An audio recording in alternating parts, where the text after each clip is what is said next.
Students, welcome to the class. तो हो सकता है शायद आपको मैं थोड़ा सा डाउन लग रही हूँ क्योंकि मेरी तबीयत ठीक नहीं है। खैर, थोड़ा सा आवाज में वेरिएशन भी आ सकता है। ठीक है, बट हम लोग समझने की कोशिश करेंगे सभी लोग। आज हम एक नया लेसन स्टार्ट करने वाले हैं जिसका नाम है न्यू एम्पायर्स एंड किंगडम्स। ठीक है, और ये हमारे हिस्ट्री का एक बहुत ही बढ़िया लेसन है, बहुत इंपॉर्टेंट लेसन है। ठीक है, यहाँ पर हम लोग पढ़ेंगे और जानेंगे कि किस तरीके से यहाँ पर दो किंगडम्स की, एक किंगडम की स्टोरी है। इस साइड पर यहाँ मौर्यन एम्पायर है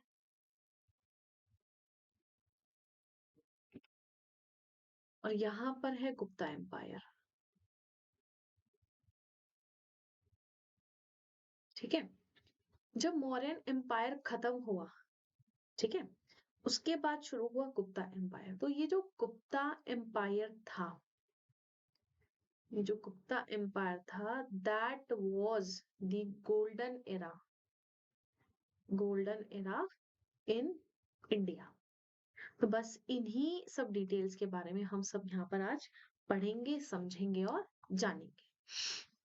तो दिस इज मी भारती नीमकर और हम लोग यहाँ पढ़ रहे हैं सोशल साइंस। आप सभी लोग टेलीग्राम का चैनल ज्वाइन कर सकते हैं और जिसके लिए आपको इंस्टाग्राम को डाउनलोड इंस्टाग्राम को नहीं, टेलीग्राम को डाउनलोड करना होगा।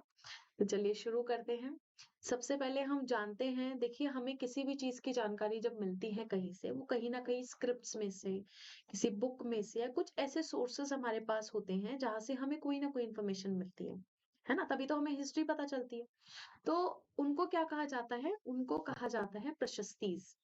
ठीक है, प्रशस्तीज क्या होता है समझते हैं। यहाँ पर ये एक इंस्क्रिप्शन होता है जिसमें स्पेशल काइंड नोन एज प्रशस्ति को कहा जाता है। ये एक संस्कृत शब्द है जिसका मतलब है इन प्रेज ऑफ, यानी कि हमने किसी की तारीफ में, हमने किसी की तारीफ में कुछ बातें लिखी हैं। ठीक है, उसके बारे में कुछ चीजें लिखी हैं। तो बस हम जानते हैं कि किस किस यहाँ पर गुप्ता एम्पायर है उनकी प्रशस्तीज हैं। ठीक है, साउथ इंडियन जो एम्पायर से डायनेस्टी थी उनकी प्रशस्तीज है यहाँ पर। तो वन बाय वन सभी प्रशस्तीज के बारे में यहाँ पर पढ़ते हैं। सबसे पहले हम पढ़ेंगे समुद्रगुप्ता की प्रशस्ति के बारे में, यानी कि समुद्रगुप्ता के बारे में क्या अच्छी बातें कही गई हैं। अच्छा, ये अच्छी बातें लिखता कौन है? जो हम लोग अपने कोर्ट में जो पोएट रखते हैं, जो मिनिस्टर्स रखते हैं, यही सब लिखते हैं हमारे बारे में, है ना? तो these are some, Samudragupta, Samudragupta Prashasti. ठीक है, यहाँ पर पोएट होते थे, praise the king glowing terms. ठीक है, यहाँ पर जो किंग होता था उनकी ग्लोइंग बातों को यहाँ पर डिस्क्राइब किया जाता था, यानी कि उनकी अच्छाइयों के बारे में, कि जो समुद्रगुप्ता था वो क्या था? एक वॉरियर था। ठीक है, एज अ किंग उसने बहुत सारी लड़ाइयां जीती, जो कि लर्नेड था and the best of poet, यानी वो भी एक अच्छा पोएट था, है ना? तो उसने ये भी डिस्क्राइब किया कि as equal to the gods, यानी कि यहाँ पर समुद्रगुप्ता को भगवान के बराबर माना गया। और ये जो प्रशस्ति थी was composed in a very long sentences, मतलब एक जो सेंटेंस हुआ करता था वो एक काफी लंबा सेंटेंस हुआ करता था। एक ही सेंटेंस में कई सारी बातें डिस्क्राइब की जाती थी एक किंग के बारे में। तो ये तो बहुत अच्छी चीज है। और जो हमारे समुद्रगुप्ता जी थे बहुत ही अच्छे व्यक्ति थे, बहुत ही स्किल्स, मल्टीपल स्किल्स से ये सुसज्जित थे, तो बहुत ही टैलेंटेड थे। और देखिए ये हमारा मैप है, इस मैप को देखिए। ठीक है, ये आउटडोर एरिया है, this is the outdoor area. ठीक है, जो कि कंट्रोल में नहीं था। ये सारा जो एरिया है दिस इज फॉर हर्षवर्धन। अभी हर्षवर्धन जी के बारे में भी हम पढ़ेंगे। और ये जो रेड डॉट्स आप यहाँ पर देख रहे हो, these are the port cities, है ना, जो कि इम्पोर्टेंट हुआ करती थी किसी समय में और आज भी है। आज शायद ज्यादा है, पहले कम हुआ करती थी, है ना। और दिस इज दी एम्पायर, है ना, ये भी एम्पायर है। तो ये सब देखिए, जगह देखिए सारी, ये कन्नौज, ये Thanesar, Mathura, Pataliputra, Nalanda, and this pink area is under the Samudragupta, है ना। बस यही यहाँ पर हम लोग पढ़ने वाले हैं। तो ये मैप को ध्यान से देखिए, ये मैप की जितनी भी टर्म्स हैं, जितनी लोकेशंस यहाँ पर बनी हुई हैं, ये सभी एग्जाम में आती हैं। ठीक है, चलो। तो जेनियोलॉजिस्ट, जेनियोलॉजिस्ट क्या होते हैं? यानी कि जब हम किसी रूलर के बारे में उसकी पूरी हिस्ट्री यानी कि एंसेस्टर्स के बारे में बताते हैं, यानी कि टिल कहाँ से स्टार्ट हुआ और कहाँ ये खत्म हुआ, है ना? तो उसको जेन्यूलॉजिस्ट बोलते हैं। तो जो मोस्ट प्रशस्ति हैं also mention the ancestors of the ruler, है ना? कि उनके जो पूर्वज थे वो किस तरह के थे। अब समुद्रगुप्ता के जो ग्रेट ग्रैंडफादर थे, फादर और मदर थे, उनके बारे में भी जानकारी लिखी है इस प्रशस्ति में, जिसको हम जेन्यूलॉजिस्ट बोलते हैं। तो जो चंद्रगुप्ता था वो फर्स्ट रूलर था गुप्ता डायनेस्टी का, है ना? तो अडॉप्ट दी ग्रैंड टाइटल महाराजाधिराज, इनको टाइटल मिला था। ये याद रखना कि महाराजाधिराजा जो टाइटल था वो चंद्रगुप्ता को मिला था, ठीक है? उसके बाद title that Samudragupta also used. अब इस टाइटल को यूज किसने किया? यहाँ पर दो चीजें आ रही हैं, देखो। ये टाइटल दो लोगों ने यूज किया है, एक तो चंद्रगुप्ता को मिला था, यूज किसने किया? समुद्रगुप्ता ने। ठीक है, ये कंफ्यूजन यहाँ नहीं होनी चाहिए बिल्कुल भी, बहुत बढ़िया क्वेश्चन है ये।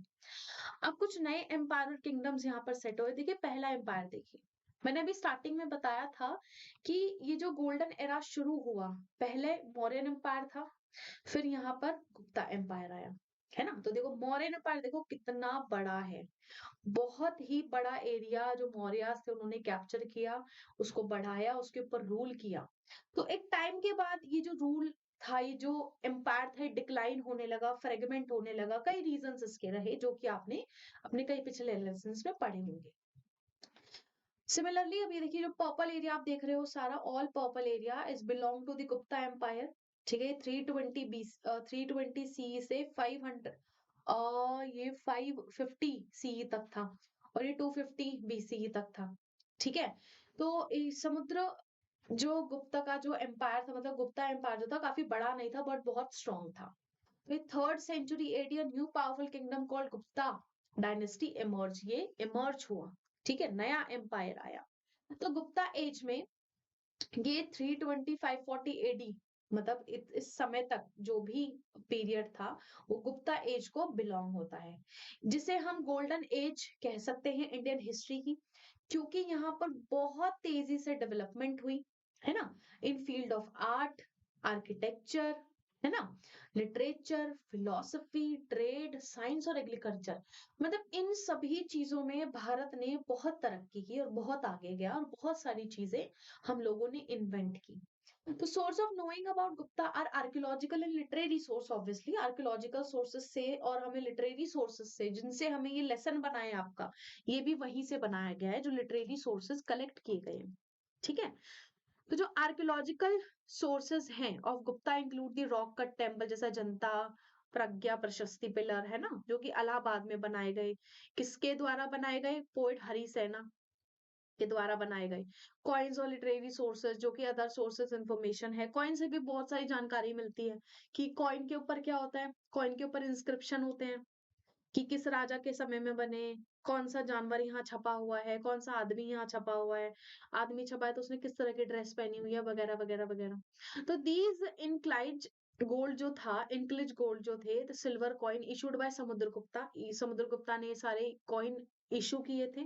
Other ruler and account of writer like Faxian, तो जो फाजियान थे इन्होंने भी काफी सारे अकाउंट्स लिखे।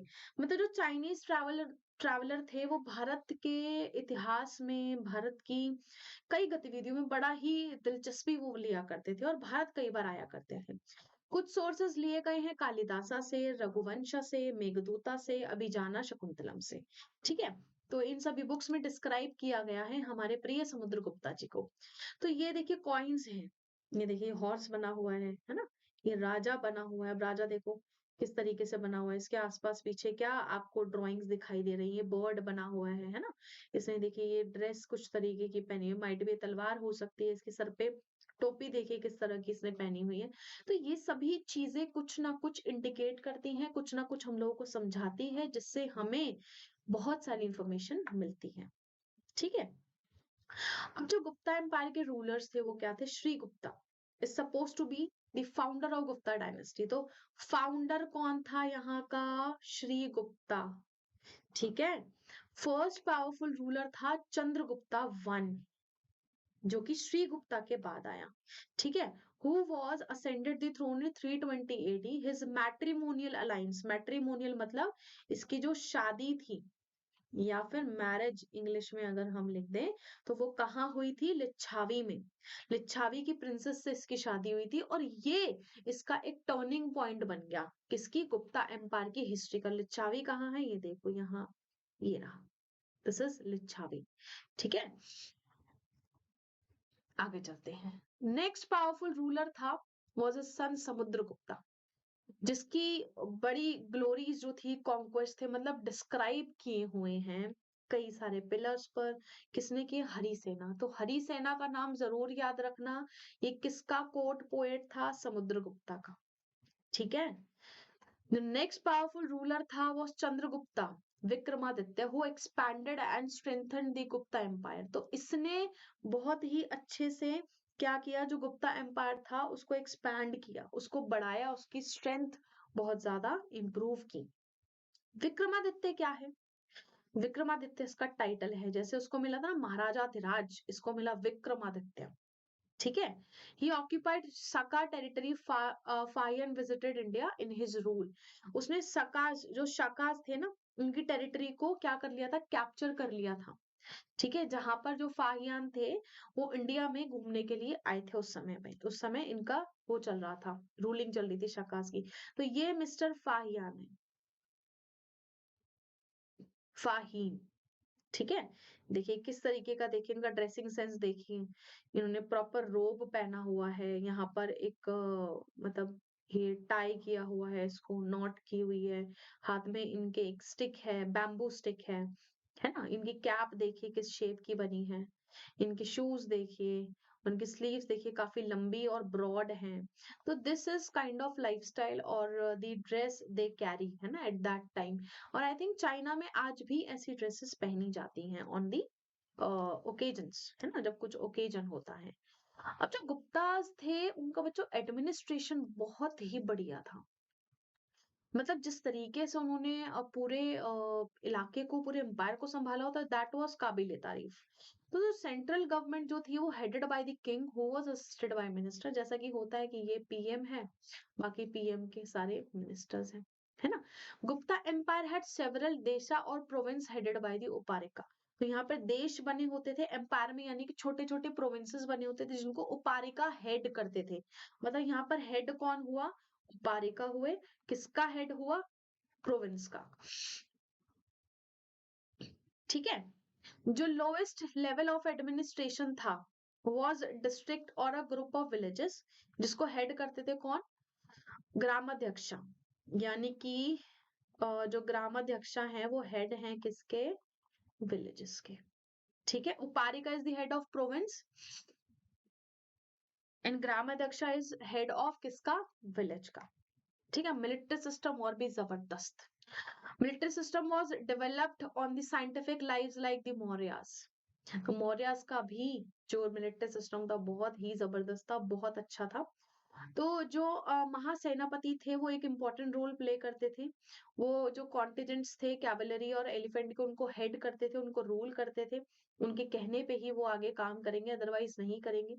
और भी रैंक्स यहाँ पर आर्मी में डिसाइड की गई थी, जिनको महा संधि विघारिका, नहीं रुको, सॉरी, महासंधि विग्राहिका। ठीक है, ऑल्सो एग्जिस्टेड। तो महासंधि विग्रहिका ये नाम रखा गया, ये रैंक थी। ठीक है। कई सारी रैंक्स यहाँ पर डिसाइड की जाती थी बच्चे, और उनके हिसाब से इनको वो दिया जाता था, क्या कहते हैं, सैलरी वगैरह इनको प्रोवाइड की जाती थी ना, काफी अच्छी चीजें यहाँ पर दी जाती थी। तो सोशल कंडीशन जिस तरीके से, मिलिट्री अच्छी थी, एडमिनिस्ट्रेशन अच्छा था, लोग बहुत खुश थे, अच्छा काम करते थे, अच्छा टैक्स कलेक्शन होता था, है ना।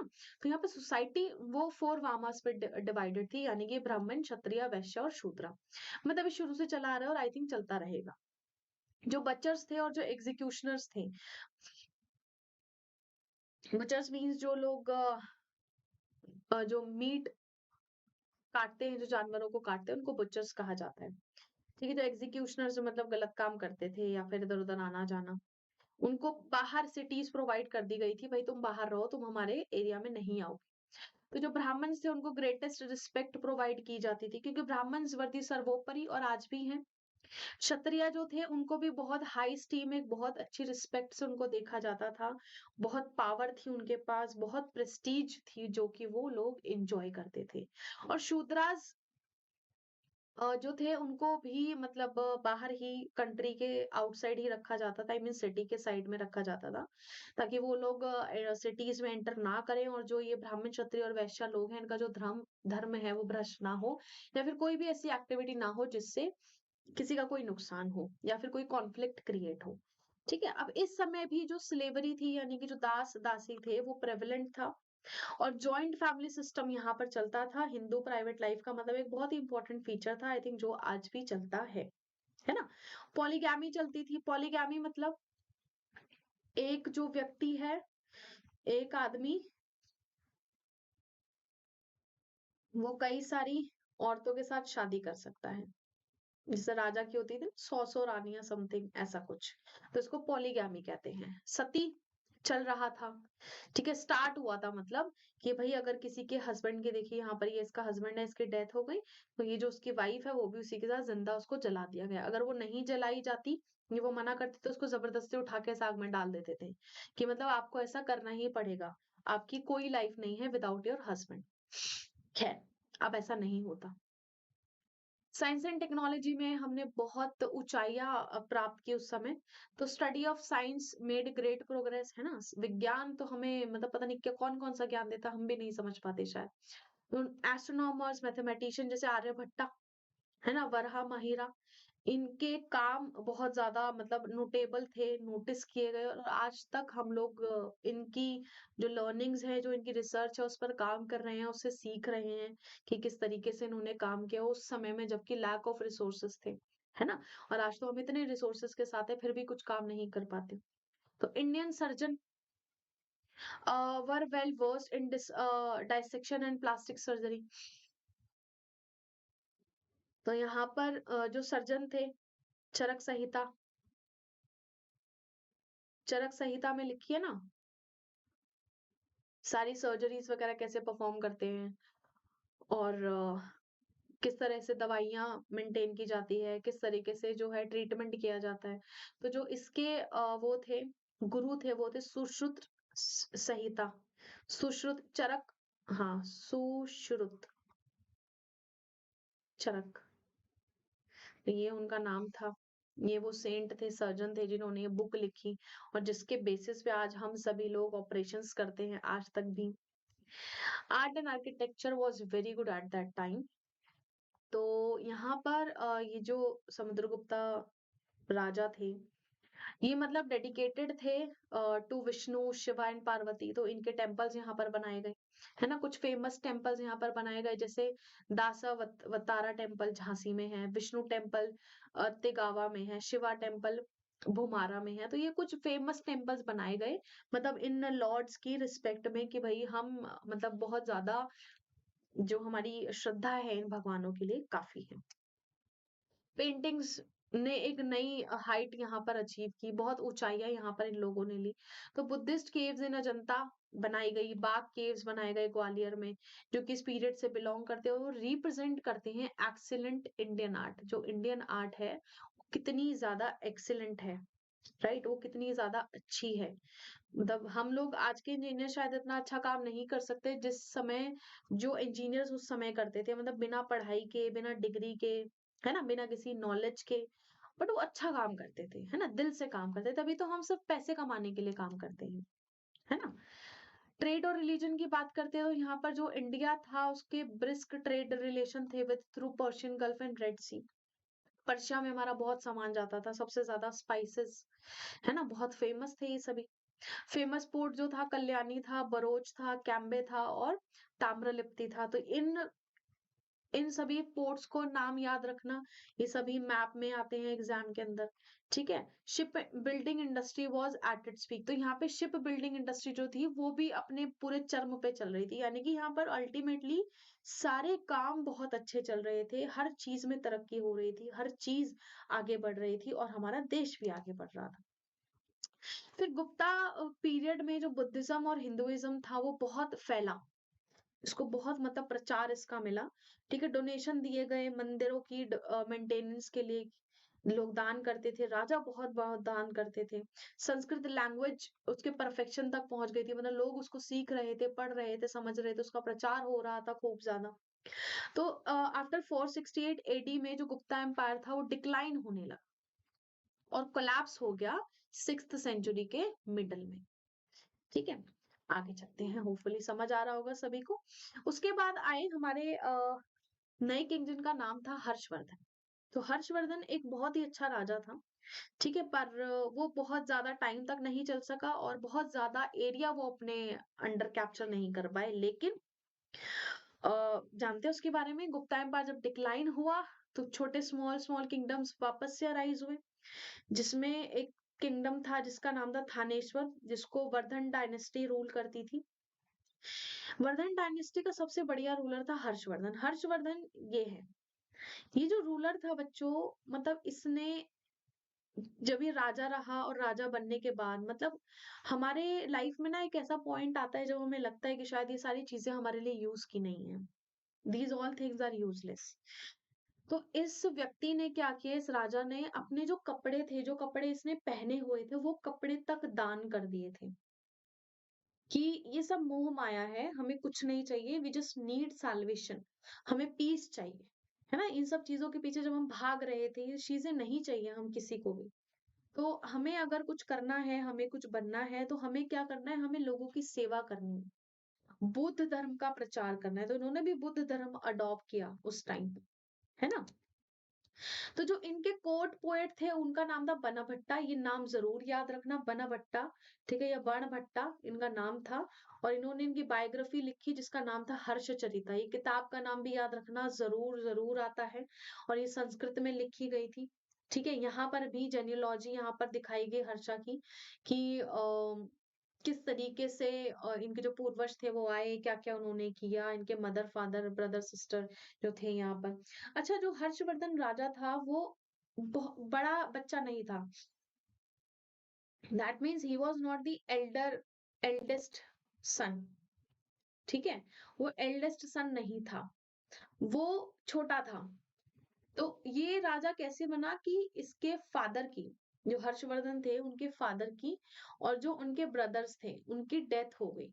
ठीक है, उनकी डेथ हो गई, तो अल्टीमेटली कौन बचा, हर्षवर्धन। तो फिर उसको राजा बनाया गया। तो ये पूरी स्टोरी लिखी है किसमें, हर्षचरिता बुक में। ठीक है, ऑल दो ये एक बहुत ही सक्सेसफुल राजा था ईस्ट में, है। अभी मैंने मैप दिखाया था ना स्टार्टिंग में, पिंक कलर का जो ग्रीन कलर का जो मैप था, that belong to the Harshavardhan. उन्होंने कॉन्कोर किया मगध, बंगाल, पर वो और कहीं सक्सेसफुल नहीं हो पाए। उन्होंने नर्मदा क्रॉस करने की सोची, लेकिन वहां पर कुछ राजा थे जैसे चालुक्य डायनेस्टी, है ना, और पुलकेशिन टू चालुक्य डायनेस्टी से बिलोंग करता था। तो इसने किसको हरा दिया, हर्षवर्धन को हरा दिया। तो इसलिए वो नर्मदा से कभी क्रॉस ही नहीं कर पाया। ठीक है, अब हम यहाँ कुछ और जो साउथ के वो हैं राजा, उनके बारे में पढ़ते हैं। उनकी भी प्रशस्ति यहाँ पर मेंशन की गई है, तो उनके बारे में भी कुछ अच्छी अच्छी बातें लिखी गई। जो किंगडम था पल्लवा का, वो स्प्रेड था कहाँ से कहाँ तक, मतलब around there capital Kanchipuram to the Kaveri delta. ठीक है, कांचीपुरम, अगर मैं मैप बनाऊं यहाँ पर,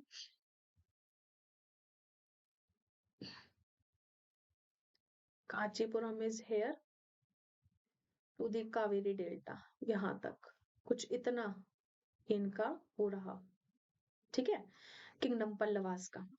तो इसके बाद जो चालुक्यास थे वो सेंटर्ड अराउंड दी रायचूर दो Doab between the river Krishna and Tungabhadra. तो यहाँ ऊपर कृष्णा पड़ती है और तुंगभद्रा पड़ती है, तो उसके बीच में जो दोआब बना हुआ था, तो वो उनका एरिया था। किसका एरिया था, चालुक्यास का। तो ठीक है, इनके छोटे छोटे इलाके थे, but they were very powerful, है ना। छोटे छोटे किंगडम्स थे, लेकिन ये क्या करते थे, आपस में लड़ते थे। लेकिन जैसे ही इनको लगता था कि बाहर से कोई राजा हम हमारी लड़ाई करने आ रहा है, हमसे लड़ाई करने आ रहा है, हमारा रीजन लेने आ रहा है, तो ये सब यूनाइट हो जाते थे कि हम किसी को यहाँ नहीं आने देंगे। तो इसलिए साउथ में कोई और राजा गया ही नहीं, है ना। आईहोल जो था, आईहोल कैपिटल था चालुक्य का, और वो बहुत एक इम्पोर्टेंट ट्रेडिंग सेंटर था। ठीक है। It develop a religious centre, इसको रिलीजियस सेंटर भी बनाया गया। यहाँ पर बहुत सारे नंबर ऑफ टेम्पल्स थे जिसको लोग विजिट किया करते थे। बेस्ट नोन चालुक्य रूलर कौन था? पुलकेशिन टू, जिसने किसको हराया? जिसने हर्षवर्धन को हराया। We know about him from this prashasti, और ये कंपोज की by his court poet Ravikirti. किसके कोर्ट पोएट ने? पुलकेशिन के पोर्ट ने। तो पुलकेशिन का कोर्ट पोएट कौन था? उल्टा बोल रही थी मैं। कोर्ट पोएट कौन था? रवि कीर्ति। ठीक है। पुलकेशिन का कोर्ट पोएट रवि कीर्ति, हर्षवर्धन का बना भट्टा, और कौन रह गया? समुद्रगुप्ता। समुद्रगुप्ता का कोर्ट पोएट कौन था? चेक करते हैं।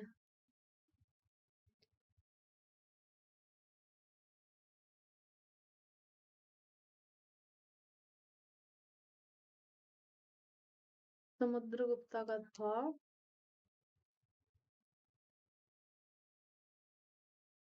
हरिसेना। ठीक है, ये याद रखना, इंपॉर्टेंट है। देखो अभी हम पढ़ते पढ़ते भी मैडम भूल गई आपकी। ठीक है, चलिए। According to Ravikirti, Pulakeshin two का जो कोर्ट पोएट था, he led expeditions along both the west and the east coast. मतलब उसने दिखाया कि यहाँ पर किस तरीके से ईस्ट और वेस्ट कोस्ट पे सब चीजें मतलब वो लेकर चल रहा है। तो Chalukya victory was short lived. जो चालुक्य थे उनकी विक्ट्री बहुत टाइम तक चली नहीं। तो अल्टीमेटली जो पल्लव और चालुक्य थे, उन्होंने एक रास्ता दिया नए रूलर्स को। ठीक है, belonging to the Rashtrakuta and Chola dynasty. तो यहाँ पर एक नई डायनेस्टी क्रिएट हुई, राष्ट्रकूटा और चोला। इससे पहले चालुक्य, पल्लवा और अ, चालुक्य, पल्लवा और कौन सी थी? पुलकेशिन प्रशस्ति, है ना। इनके अलावा कोई नहीं था। तो अब यहाँ पर कौन कौन आ गए? यहाँ पर राष्ट्रकूटा आ गए और चोला डायनेस्टी आ गई। अब सदर्न किंगडम में जब सातवाहनास जो थे, इनका जो डायनेस्टी थी वो डिक्लाइन हो गई। Chalukya and Pallavas came into the prominence, मतलब ये हो गया खत्म। तो अब कौन आ गया पावर में? चालुक्य आ गए और पल्लवास आ गए। तो मतलब चालुक्य और पल्लवास बहुत पावरफुल थे। चालुक्यास ने अपना जो एम्पायर था वो एक्सपैंड किया विंध्या हिल्स तक, फ्रॉम कृष्णा रिवर। ठीक है। तो मोस्ट पावरफुल किंग कौन था? Pulakeshin two. And they had good trade relation with Arabia, Iran and south east Asia. तो हमारे इन तीनों ही देशों से ना बहुत अच्छे ट्रेड रिलेशन रहे हैं, क्योंकि हमने भी यहाँ से काफी सामान लिया है, हमने काफी सामान यहाँ पर एक्सपोर्ट किया है। तो बहुत अच्छे रिलेशन रहे हैं हमारे पास से ही। फार डीप अगर हम साउथ में जाए, जो किंगडम था पल्लवा का, वो रूल इन कांचीपुरम। ठीक है। ग्रेटेस्ट रूलर कौन था इसका? महेंद्र वर्मन। कौन था? महेंद्र वर्मन वन। ठीक है, पल्लवा का। South Indian kingdom had an efficient administration, बहुत ही बड़े एडमिनिस्ट्रेशन था, शायद इसीलिए यहाँ पर कोई राजा नहीं आ पाया। ठीक है। Assemblies were also frequent, southern kingdom assemblies होती थी यहाँ पर, इंक्लूडिंग जैसे उर होते थे, और विलेज असेंबली। विलेज असेंबली को उर कहा जाता था। ठीक है। और Nagaram which was organize of merchant, Nagaram नगर को कहा जाता था। ठीक है, मर्चेंट उसको ऑर्गेनाइज करके रखता था। तो ये चैनल, सॉरी, देखिए दिमाग बिल्कुल काम नहीं कर रहा है मेरा। I am not feeling so much well. तो ये लेसन हमारा यहाँ खत्म हो गया है, सॉरी। और होपफुली सभी बच्चों को समझ आया होगा। बहुत अच्छा लेसन है, बहुत इंपॉर्टेंट लेसन है। एक एक लाइन इस लेसन की बहुत जरूरी है, कुछ छोड़ना नहीं है, कुछ एक्स्ट्रा करना नहीं है। ठीक है। आप सभी बच्चे, हम सभी को टेलीग्राम पर ज्वाइन कर सकते हैं, ये हमारा चैनल है। और ध्यान से पढ़ना है, सभी को अच्छे से पढ़ाई करनी है। कोई डाउट आए तो ग्रुप में पूछना है। आप लोग कुछ पूछना पूछना सबने बंद कर दिया है ना। मैं आप सबको बहुत मिस करती हूँ, पर हम सब बात नहीं करते हैं, है ना। अब हम सब सिर्फ वीडियो देखते हैं, कोई मैसेज नहीं करते, कोई बात नहीं करते मैम से। बस हम बस ऐसे ही वीडियो देख लेते हैं, काम खत्म हो जाता है। There is no involvement. तो उसको दिखाओ थोड़ा सा, है ना। कोई प्रॉब्लम है, कुछ पूछना है, कोई डाउट है तो उसको रखो, ताकि आपकी प्रॉब्लम्स को सॉल्व किया जा सके। ठीक है। चलिए मिलते हैं नेक्स्ट क्लास में नेक्स्ट लेसन के साथ। तब तक के लिए बाय बाय।